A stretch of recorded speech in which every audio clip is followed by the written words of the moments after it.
I'm gonna go down to the studio.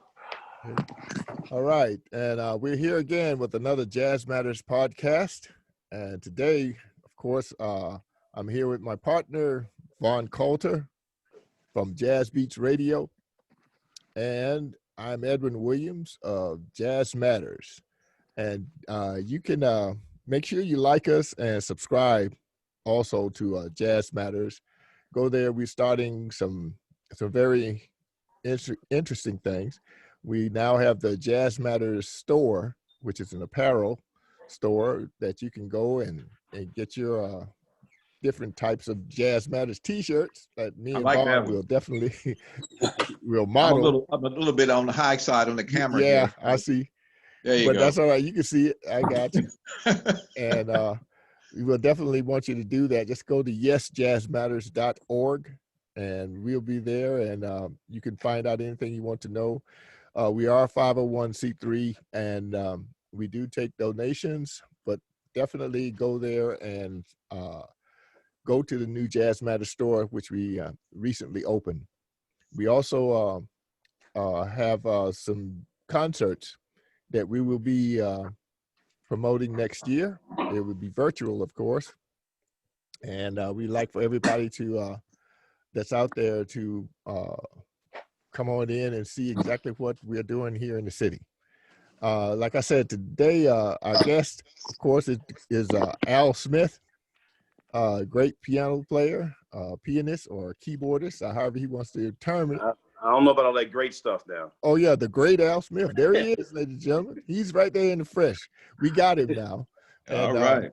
So Al, of course, Al Von Coulter is our co-host with Jazz Beats Radio. But right now, Al, for all the people that's tuning in, let's go ahead and give them a little background information on you, where you're from and how you got into this music business. Well, I'm from the ghetto. Okay. And I'm just kidding with you. I'm actually originally from Baltimore. And I was always in music. I graduated from Morgan State University back in the early 90s, and moved down to Atlanta back in 1994 in January. So when you came down to Atlanta, who were some of the people that you had run into as far as musicians that you've made acquaintances with? This is going to sound strange. One of the first people I met and hung out with was a guy named O.J. Harper. And I'm not sure if he's into the jazz world because he was R&B then. He knows some jazz, don't get me wrong, but he was one of the first things. But the biggest influence, the person I met was Miss Teresa Hightower. Okay. That's who I was under, and she took me under her wing, and her keyboard player, Mr. Leonard Mcdonald. Right. And then from then on, I met Syl Spann, Ken Falls, Grant Reed. I was hanging out with that in that camp for a lot of years. Okay. And Gary Motley, Johnny O'Neill. Right. That's who I used to hang with a lot back in the day. Okay. Now, out of all those guys, I know that I had done some stuff with Johnny. Well, actually, all of them. But I know that Johnny is still around. He's back in Detroit, isn't he? He's been moving. He was in Denver, then St. Louis, then Detroit. Then okay. I know Ken Falls went back to Detroit. You know, so I haven't seen or heard from Johnny in a long time. Oh, okay then. Okay, Al, what you got on the burner, man? What are you working on? What new projects you got? I do a lot of production. This COVID thing has forced a lot of us into production. You know, so we don't have a chance to do as much performing. There's no more Just Jazz at who J.O. White used to have back in the day. We used to go hang out. There's nothing like that going on. So we're doing a lot of production. So I have some gospel projects, some R&B projects that we're producing right now. Oh, well, that's good, man, because it's like you can't fix yourself now anymore in one category. You have to spread yourself out, you know? Yes, sir. And yes, sir. I do know that most musicians right now are definitely trying to really retool and readapt to what the current situation is. Like I spoke to you earlier, and I was letting you know that I was having some events coming up, which were going to be virtual.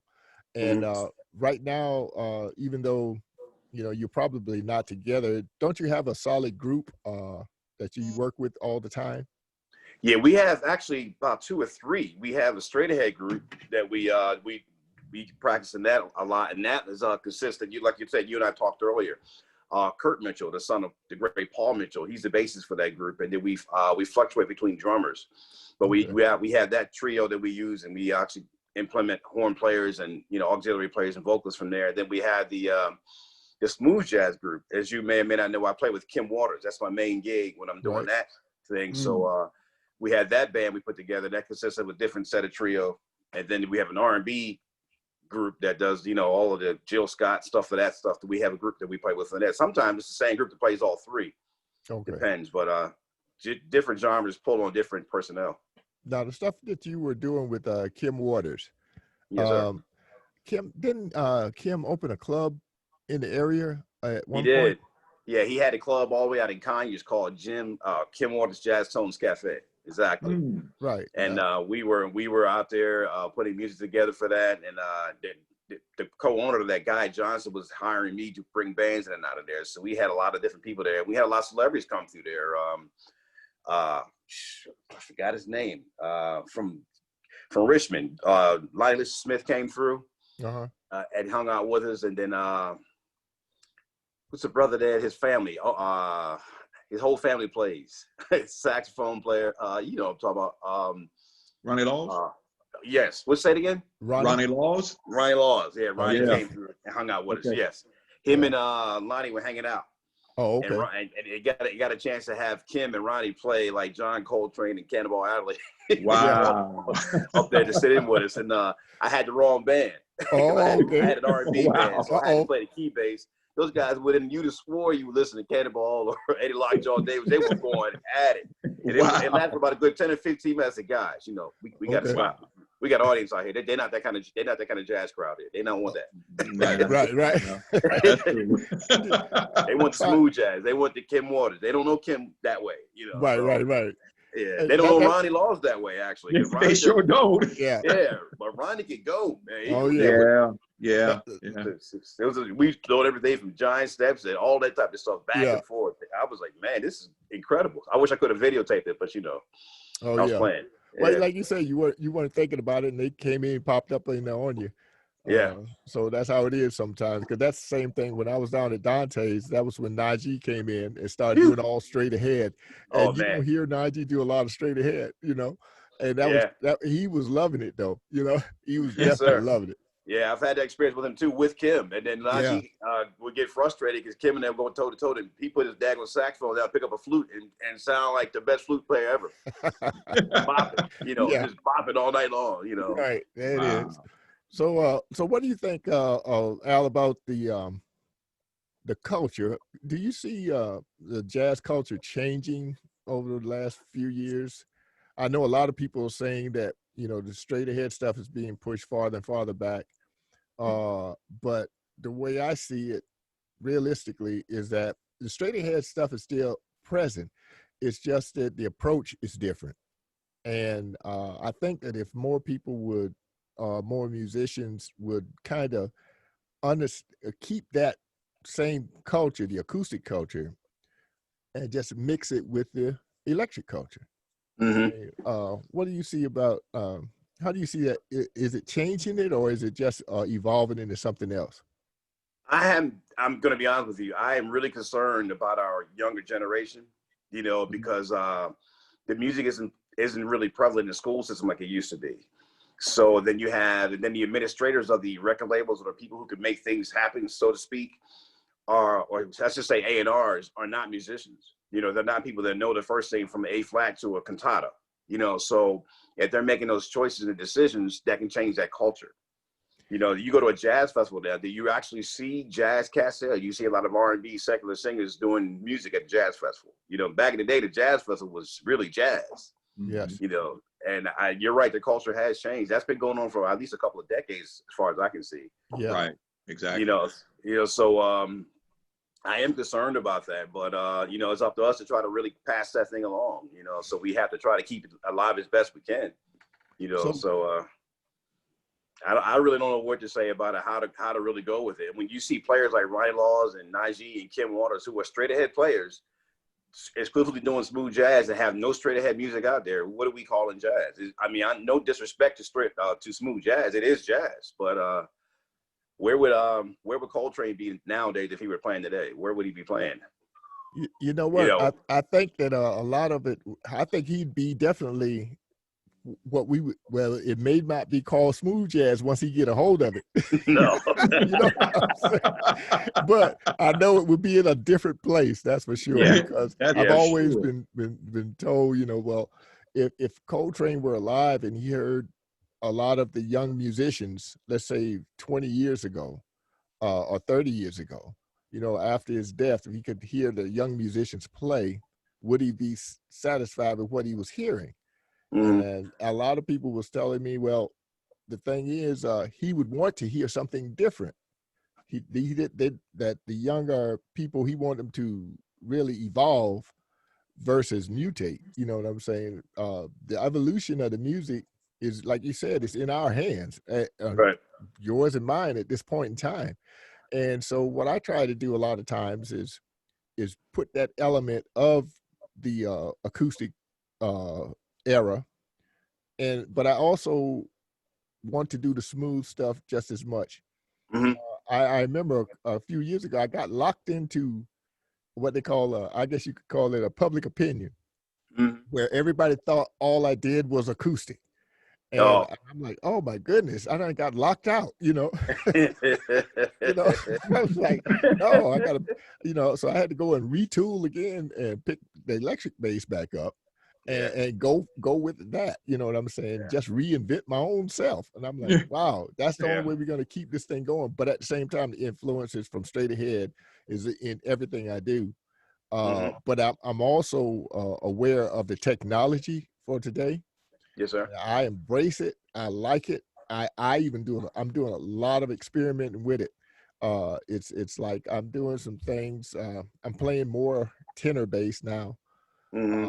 Like, and in your group, the type of groups that you have, you know, it actually fits that genre. You know what I'm Yeah. saying? Because I can, you know, it's something a little different than just being a support player.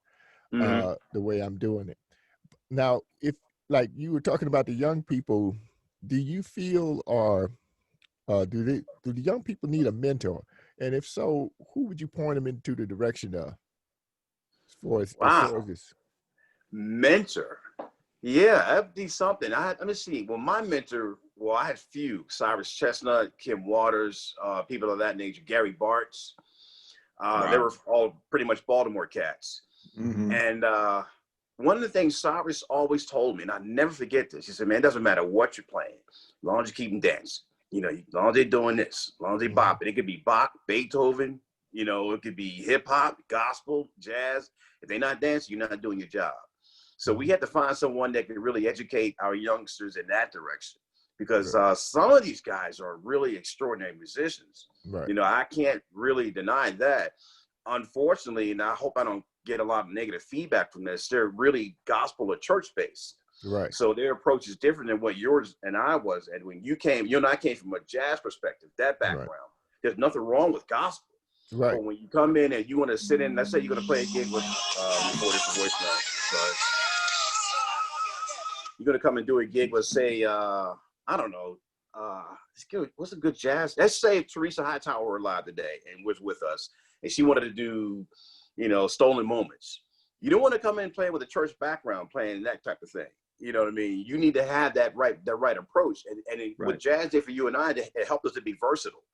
You know, I could really go and sit in and play at a church because I have enough accompanying background to play accompany. You know, but in church, it's okay to be busy, you know, to Mhm. play all over the place. So Right.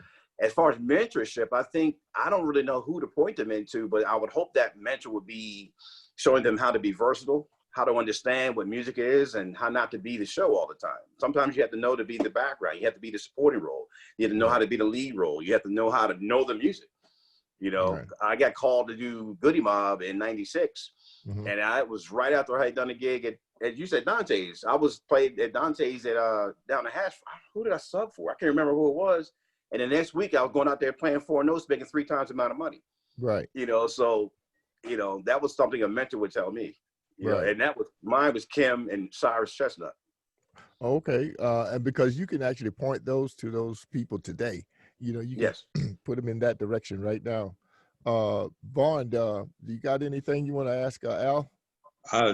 All I got to say, well, starting things off, Al, we appreciate you joining us today, and it's an honor to meet you, man. And I'm thinking that the track that you're on, I would say you're doing what needs to be done right now for the culture of jazz. And the question is, I was just wondering about the Midtown Atlanta jam sessions that you were doing, Yes, sir. putting together. Were they on the virtual side, or were they like? I mean, at one time, I believe they were a live audience that would come in, right? We had did that for 22 years. Okay. Okay. And it was long before there was anything virtual, of course. I got you. Okay. And okay. then toward the end of it, we started doing that because I would imagine somewhere around 15, 16, 17, we started broadcasting live on Facebook. And then when Instagram came into play, we started doing it there as well. Okay. And so, yes, we can and have done virtual, but it's funny that here we are at a jazz interview, and that's our background is in jazz, but not really unfortunate, but that jam session had very little to do oftentimes with jazz. It was mainly straight ahead. I mean, mainly R&B and secular. Okay, I see. I'll never forget a lady came in from Boston. She was had just come out of Berkeley. And she wanted to come in. She said, "Do you know Sophisticated Ladies?" I said, "Sure." I said, "What key?" She said, "It doesn't matter. I just love that song. I want to sing it." I said, "Okay." I was the only one in the club who knew how to play the song. Wow. And I was like, and she killed it. I mean, it was amazing. He says, I think I want to do a Lush Life too. I said, "Okay." I said, "You want to do Queen Latifah's version? Or you want to do Johnny Hartman?" And I'm having a conversation. Everybody in the band started looking at me like, "Who is this? Who's Johnny Hartman?" I said, "You know what? This doesn't make any damn sense." Oh, but my again, gosh. That's where we are. That's where we are. And True that, I've done jam sessions at Churchill Grounds and places like that, and the audience is maybe 15 to 20. Well, that jam session we had, they ran for 22 years. The Al Smith jam session had a couple hundred, and it had very little to do with jazz, and it paid a lot more. And it's an unfortunate, course you have to take, but we all have to live. We got to eat. We got bills to pay. Edwin, you know all about this. So. Oh yeah. Hey man, I don't ask any questions when somebody say the gig is here. I just go. I say, well, do you want the wood or do you want the electric thing? You say, tell me what the deal is. Exactly. Yeah. That's about it. But even when you were saying that, that's a great a segue into something I was going to ask you about anyway. I noticed that the listening audience, those that claim they want to do jazz. Even in our organization, Jazz Matters, we are here to actually give artists a platform. Yes, sir. And we know that, every artist is not going to like jazz. We know that every artist is going to be a little bit different, you know what I'm saying? And a lot of them, their approaches. So what we ended up doing was the same. It was the same thing. There was a lot of R&B artists and a lot of gospel artists that really wanted to try to do jazz. Their problem was the content was limited as far as real jazz, So, but we went along with it, and I usually always point them in the direction of other artists that do straight ahead jazz, and I point them in that direction for them to just listen to that audience, that artist. And that way they'll be a lot more versatile, in the long run, and they can get a lot more out of it. Because I can see where in the situation you were doing, where you would get cats, men and women coming in, singing pretty much rhythm and blues, but the interpretation of it, though, they said it's jazz. So it's about adapting, I guess, just adapt and overcome as far as us musicians are dealing with it. Yeah. But if we want to play and we want to eat, we got to adapt and overcome. I do know a few hardliners, but I look at those hardliners like kind of like, okay, I mean, you cool, but I do this for a living. Yeah. So I can't take that hardline stance, you know what I'm saying? And if Miles and Herbie could do it, there's no reason why we can't. Yeah. And that's There you go. pretty much what it is, and I think the influence also comes when we played our R&B music, like you just said. Oftentimes the harmonies that I would use comes from the jazz. It's not exactly the chord structure that was in the song, but it sounds so lush and full, and I'm not bragging on myself. I'm just talking about the actual aspect of playing jazz over R&B music. it gives it that jazz overture. They make them feel like they're hearing jazz when actually they're just hearing R&B music. Right, and that's the nature of it. That's the good thing about it that you brought out. I do the same thing a lot of times. A lot of people go, and I would give respect to the recorded pattern, of the music to a point. You know what I'm saying? Yeah. And then, the embellishments will come in, of course, and now you got that, and sometimes I even started off like that. It just depends on who I'm working with. But yeah, that's a great point. And that's something I think that the young musicians really need to be, to tune in on, because guys like yourself, especially, playing the keyboard, being a piano player, keyboard player, you have the whole symphony under your fingers. Right. And you can make any situation, for the most part, adapt to the room that you're playing in a lot faster than most other musicians. You know what I'm saying? Because you got everything up under your hands. And I like players that do that. You know what I'm saying? I like players that can come out of that box and there's all of a sudden you start hearing embellishments and you go, oh, okay, I got it now.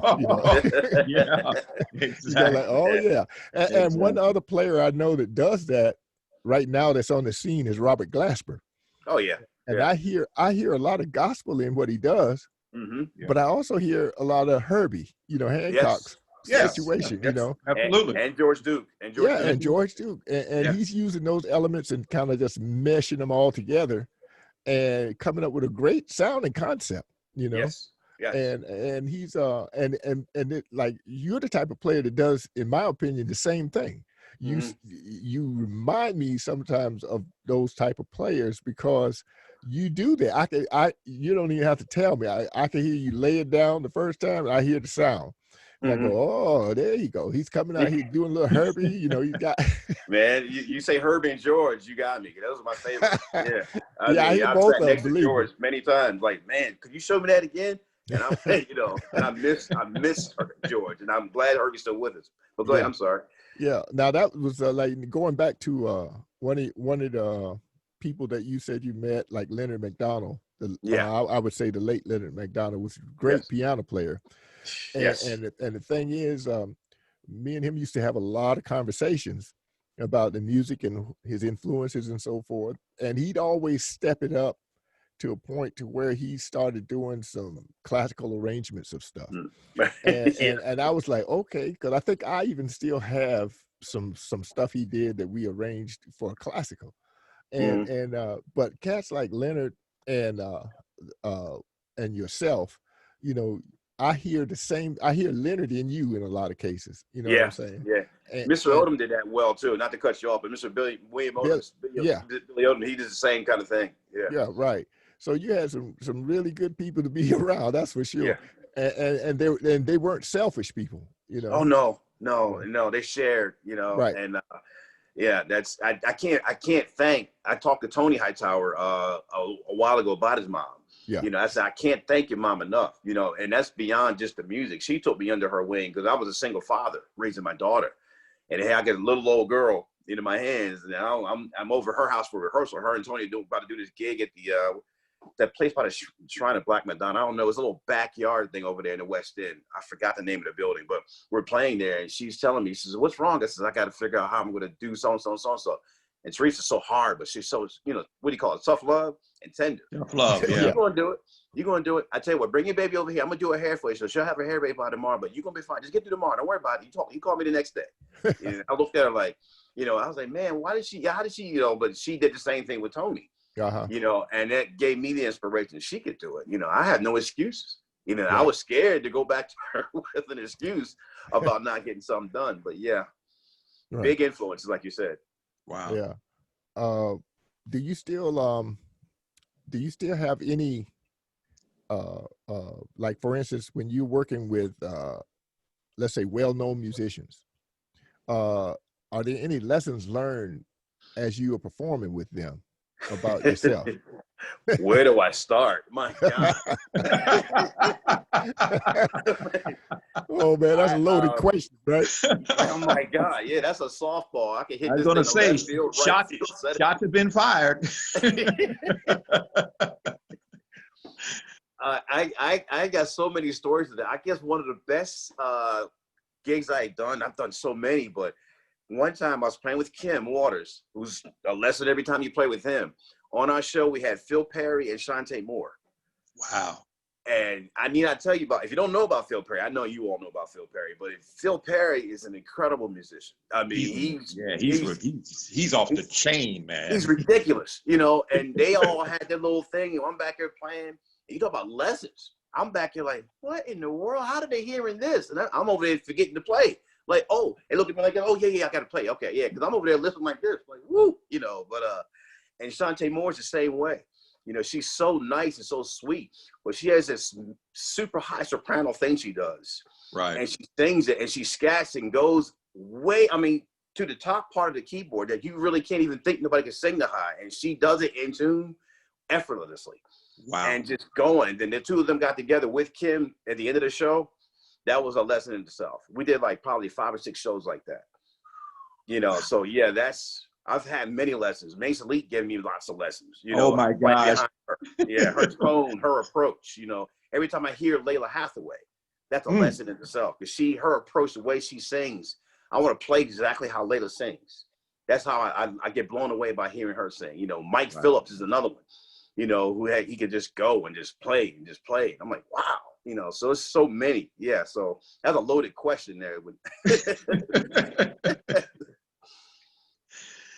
Oh my goodness! But you know, I was going to say just sitting here hearing the conversation, I keep getting these revelations in my head because I've been going through this transitional thing, trying to figure out, you know, a theory about how the evolution of jazz went to smooth jazz, and I've got to do some time processes and everything. And I was our last interview was with. Oh my gosh. Gentleman, he's a trumpet player. We just interviewed him the last go round. He's from Atlanta? Yes. Jones? No. Milkshake? Kenny. Kenny. Can't think. Not Milkshake. Because we've done him. His name is Kenny. Maybe his last name is Kenny. You're not thinking about Michael Cruz, are you? No. We just interviewed him just last week. The trumpet player that we interviewed. Oh my gosh. Because we were talking about CTI Records. You're talking about Randy Skinner. Randy Skinner, yes. Randy. Yeah. And so we were talking about CTI, and you guys were just alluding to the whole conversation about, you know, lush sounds coming out of nowhere, and you got this serious groove going on, and all of a sudden you stick in some strings, you know, some horns and things like this, and make the sound have that sheets of sound that was so present with CTI. And I was doing some studying about cats like Don Sabeski, who was playing with CTI at the time, and all of this, you know, one tune in particular, it was called Psalms 150. And he had the opening sequence was Jackie Kane and Roy Kral. They were singing the you know, Psalms 150, but it was kind of like a prayer. And then all of a sudden, here comes this beat, this rhythm, and then all of a sudden the strings and the horns come in, and it's like this thing this piece that was written by Handel, you know. But the groove was like, oh, it was kicking, you know. And back then, you know, you had cats like Hubert Laws on CTI and Bob James and you know, Stanley Turrentine and Freddie Hubbard. They were all in the band. They were in the orchestra, you know, and it was just cutting up, you know. You're going to groove with that kind of instrumentation. Oh my God. It was just, you know, Steve Gadd was just starting out at that time. David Sanborn was on that collection of musicians at CTI. And so, you know, it's just like, you know, and then you talked about some other labels that were doing the same thing. And then all of a sudden I thought about Klaus Ogerman, who was on George Benson stuff, you know, at Warner Brothers. And I'm like, you know, it's just, this kind of, the fusion of the music needs to continue going on, because you don't know who you're luring in to what is really known as jazz, or what I call soul. You know, we need to keep that going, you know, and producers like yourself, you know, and I know it's all changed now. It's all electronics. You got, you know, synthesizers and Moog systems and all of this stuff going on, but it's still possible. It's still possible to retain that and keep that drive going, because I totally agree. Totally agree. Yeah. It would always be ongoing, simply because regardless to whether you have the synthesizer or workstations as they call them today, the musician still has to be the one fingering everything. Absolutely. You know, the musician is the one that's actually creating it still, you know what I'm saying? So it's still gonna grow. You know, it's just that simple. And a lot of the musicians do have, a lot of them do have that ability, you know, to make that work in their arrangements, you know, with the strings and so forth. So yeah, as long as there's a human being that has to finger it, it's going to always be relevant. It's always going to be there. Yes, definitely. So Al, what are you looking at right now going forward? He kind of sidetracked me with what he said. Well, go ahead, jump in. I mean, I think one of the things we could really help is that we could try to find a way to educate the people about all those musicians you spoke of. The younger cats, unfortunately, don't even know who David Sanborn is. They don't even know Hubert Laws, Ryan Laws, you know, and they don't know anything about that. And you say Freddie Hubbard, they're like, what did he play? I forgot, some old jazz cat. It's like, no, he's one of the greatest trumpet players we've ever known.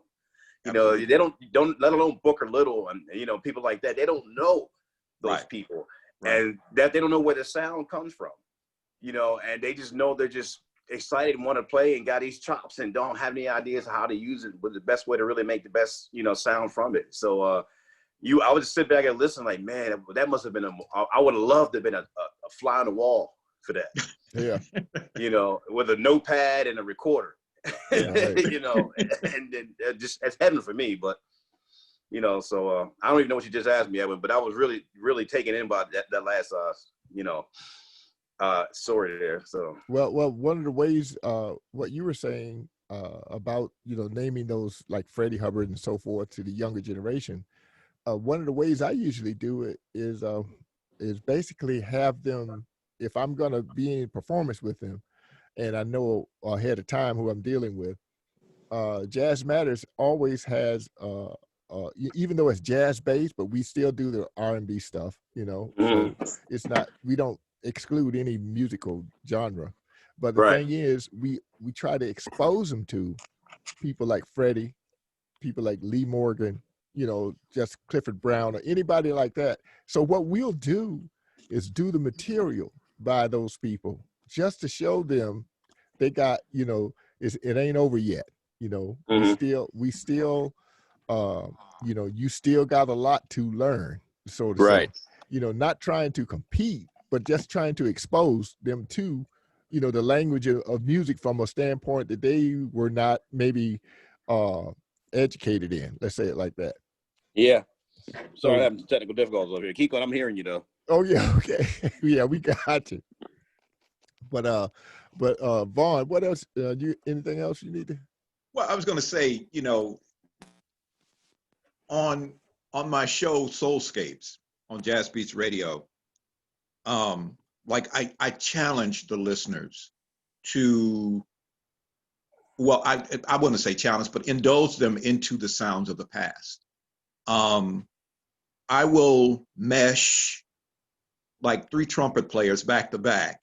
And, you know, it'll be somebody like Ryan Montano.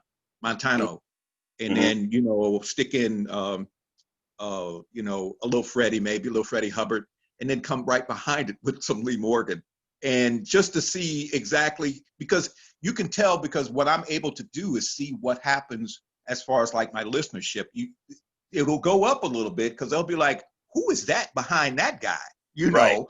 And, but it's all interrelated, because the things that I say on my show is like jazz ain't nothing but soul, and I want them to understand that because that's all it really is. Right. You know, and then I always tell them good music, great music has no expiration date. It's good, and it stands the test of time. It's timeless. So, you know, in the conversation you and Edwin just had, it made me realize my show is really a place for musicians to come and hear these cats, you know, and be able to experience it, you know, because, you know, there's levels that they still haven't achieved yet, but you'll see, you know, you'll learn and you'll hear, you know, it's like, I want them to be able to say, I've never heard that dude before. Where did he come from? You know, Cannonball and his brother Nat, you know, their collaboration was legendary during the 60s, you know, and it's just, and what they did with their little band, you know, with Zawinul on keyboards, you know, you just don't know until you actually hear these cats out of the 60s and you'll be like, wow, that's Zawinul, you know, so this is what I try to do. I try to, you know, infuse all of this so they'll be able to understand the music it's like Edwin always said, you can't reinvent the wheel. There's only 12 notes in a musical scale. That's all it is. But you got to understand there are cats that have already, you know, laid the groundwork. And it's not like we want to say you're treading on old ground, but you have a chance to infuse yourself into it. Make your sound, your voice come through your instrumentation and make it your own. And so that's the whole idea I have behind my show, Soulscapes on Jazz Beats Radio. It's about understanding this stuff has been going on for a long, long, long, long time, you know, well over 100 years. So, you know, when you got people that don't know who Johnny Hartman is and don't know who Nancy Wilson is or Etta James or Betty Carter, you know, that's why I do what I do, you know, and if you happen to know, if you know some students out there, some young people you come across, I'm there for them. I'm here to tell you, that's what I do with Soulscapes. And so, you know, just like, hey man, I know a guy, he's got a radio show. It comes on Saturdays and Sundays from 2 to 6.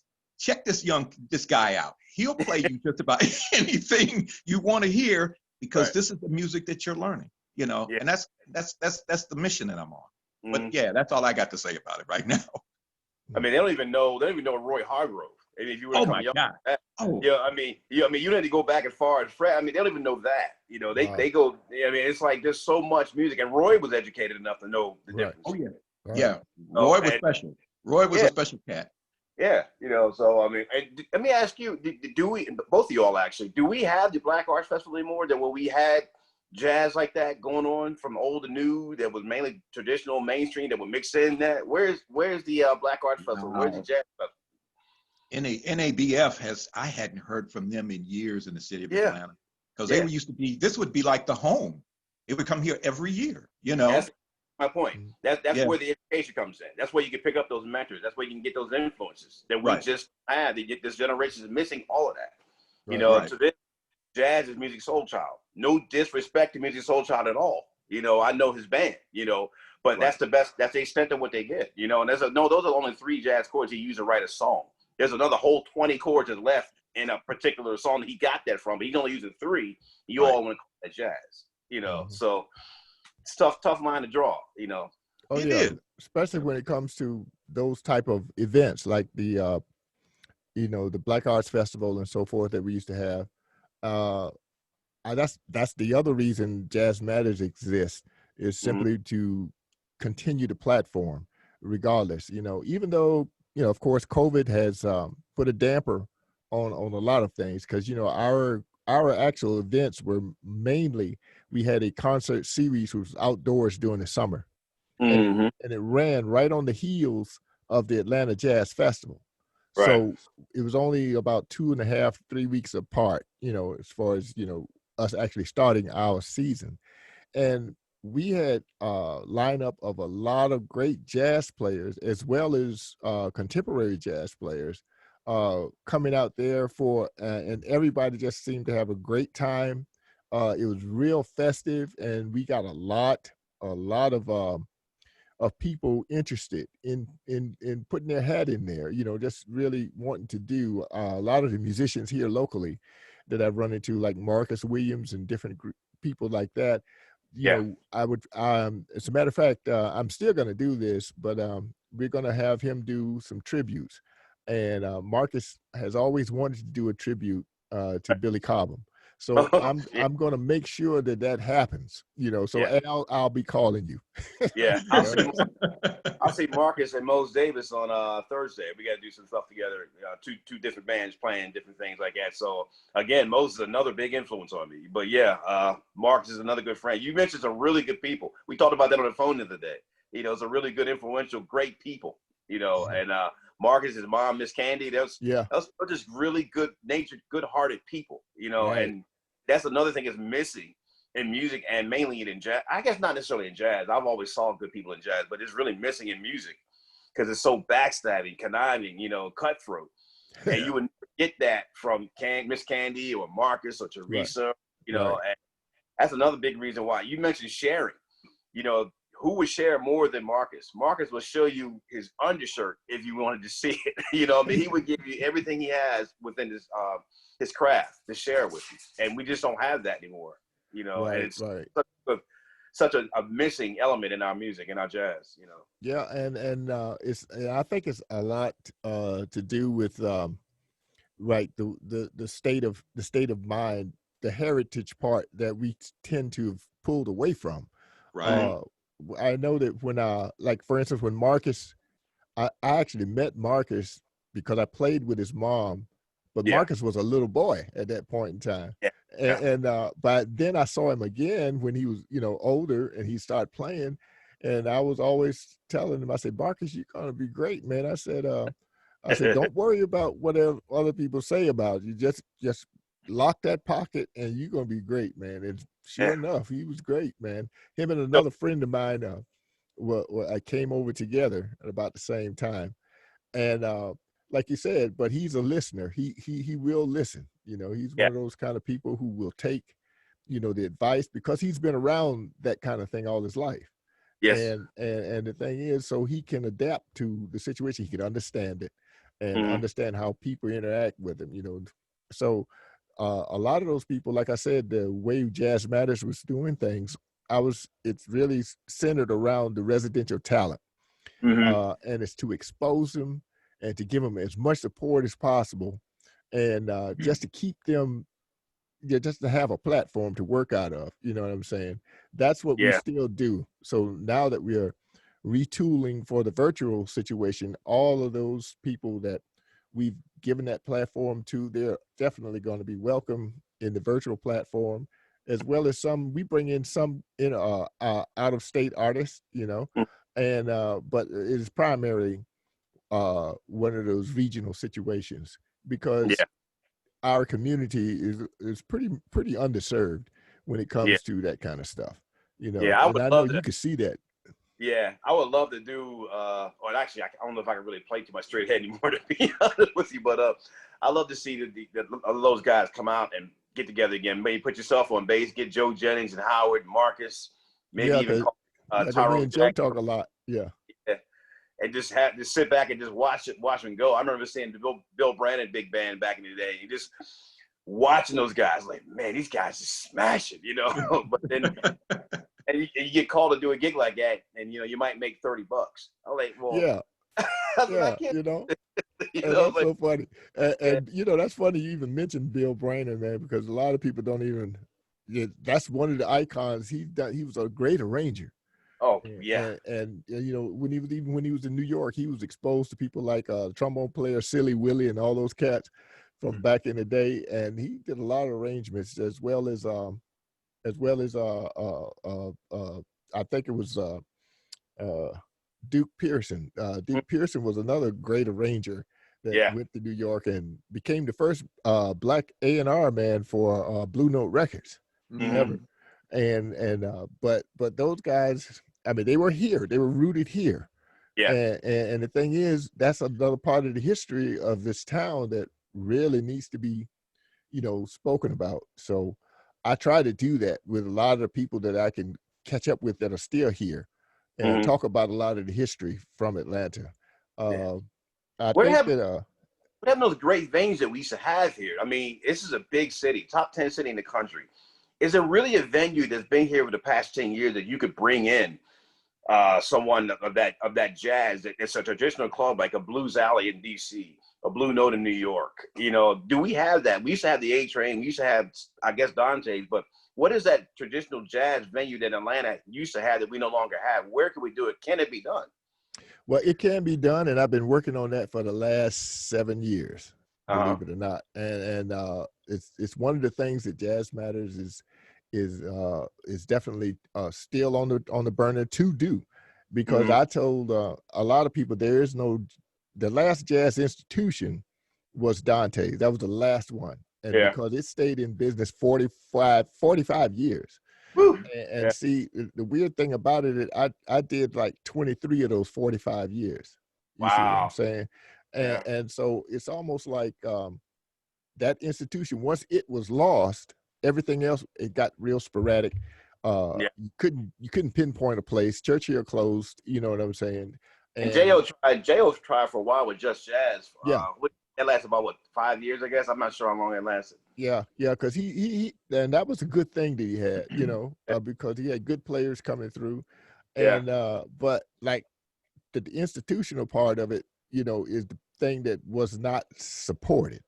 Right. And see, that's our problem in that whole situation, is the support for the jazz music, whether it Hmm. be contemporary or straight ahead.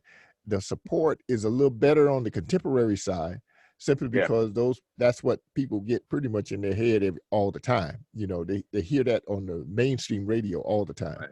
Exactly. Hmm. But when it came to the acoustic side, that's where it was pretty much underserved. And the only people that did that on a regular basis was Dante's and Churchill Grounds. Yeah. Yeah. And see, neither one of those exist anymore. And that's why Jazz Matters has to step in. So everybody out there that's hearing this right now, you can go to yesjazzmatters.org, hit the donate button, because we do take donations. We 501c3, and Yes. try to get this thing going. And that's what we're gonna do. So let me ask you one last thing. Where Yes, is sir. it that people can get a hold of you and to get information from you, if they want to follow you, if they want to hear your music or anything like that, or even just chat with you? Yeah. I've never really been one to hide my phone number, so it's on Facebook. And so I'm on Facebook, obviously, and it's Alan Smith. That's my government name. Most people down here in Georgia call me Al, but you see this big head dude up there, sometime around some type of keyboard. But that's pretty much where to go. I'm doing so much production. I've yet to do a lot of my own stuff. Every time I try to do my own stuff, someone calls me. Hence right now, hence right now, can I, man, can you do this for me? Can you do that for me? And what I'm gonna do, especially in this day and age of COVID, tell them no and not take their money.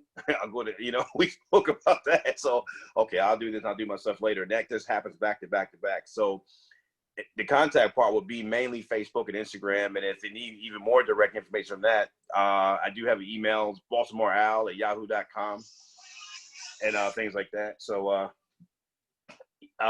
that's pretty much it, music wise. That's it. All right. Okay, Vaughn, tell them where they can get a hold of you. Everybody can find me basically at jazzbeatsradio.com. That's the webpage for Jazz Beats Radio, and you'll get the bio and everything, and you'll see all of the events and things that we cover, stories and personal viewpoints and things of this nature. So by all means, contact me there, or you can go to Instagram at Von Coulter. That's my Instagram page, and also I have a YouTube page now. It's called Soulscapes on Jazz Beats Radio.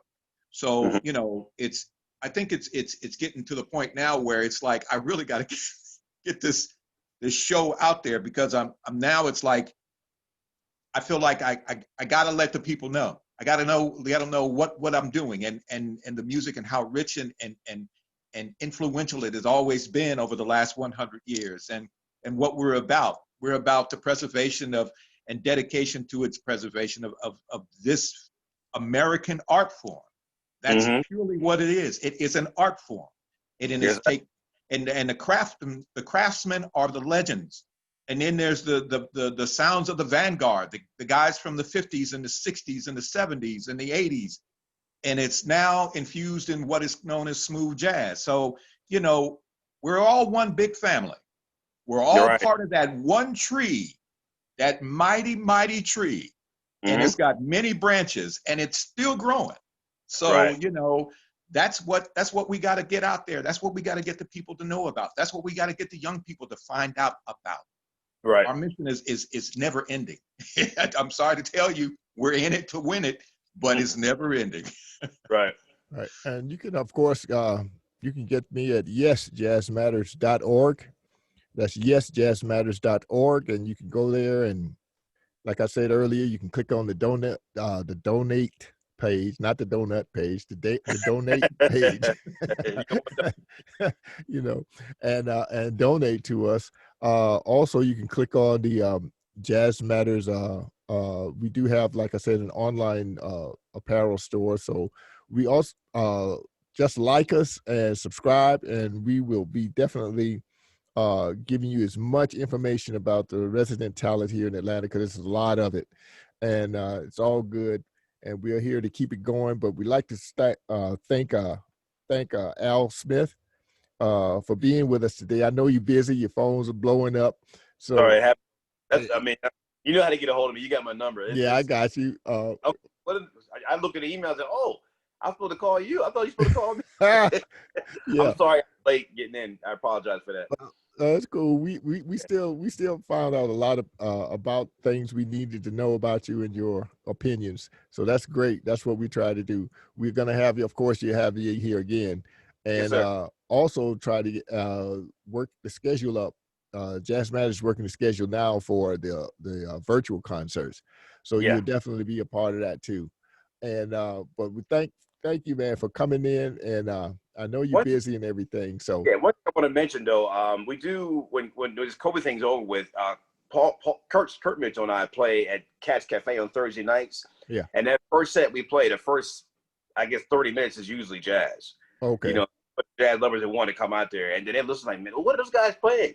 And then we get into the, you know, the Jill Scott, Marvin Gaye, and all that type of stuff like that. But yeah, you're paying homage to it. That's great. yeah. So just to mention that, and that's on Thursday nights at Cat's Cafe. Oh, okay then. And like you say, when this thing is over, you'll be opening back up. Yeah, we're there now, but it's Kurt's not there because he doesn't really want to come back out in lieu of all of what's happening. I'm not mad at him at all. I am not mad either. I completely get it. You know, as a matter of fact, I've had so many things canceled this year. I now it's normal now for me not to go out. You know what I'm saying? But it's good also because it gives me a chance to do a lot of other things that I always never had time to do. So I'm looking at that. But like I say, tell Kurt, man, I ain't mad at him. I'm right there with him. You know what I'm saying? And with all this. So we're gonna go ahead and end this one, man. So thanks a lot, Al. Yes, sir. And of course, Vaughn, you know how we do it. So we'll be back on the next Monday, and we will check you out and then. So peace, brothers. Nice meeting you, Vaughn. Nice to meet you as well. All right, brother. Take care, Edwin. Peace. All right.